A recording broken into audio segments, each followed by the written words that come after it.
could happens when our force is a variable force, not a constant force, and we want to find work. Now, there's one thing we got to be careful of. Whenever we have work done by a variable force, our force must be a function of position, not a function of time. If it's a function of time, we have to do that a little differently. But if it is a function of position, all we need to do is we need to do essentially that dot product, but we need to integrate. Okay? So we are going to integrate the x component of the force over our x displacement. We're going to integrate our y component of the force over our y displacement, and so on. So let's do a quick example.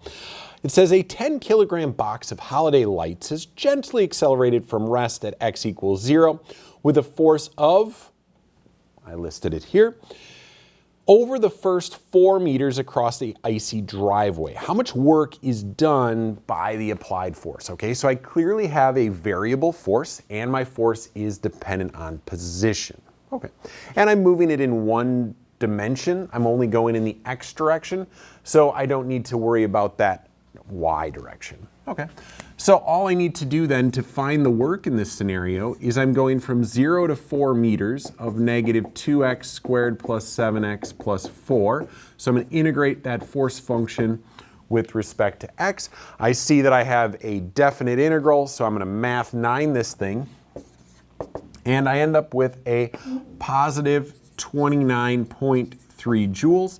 The positive here indicating that I'm giving that box kinetic energy.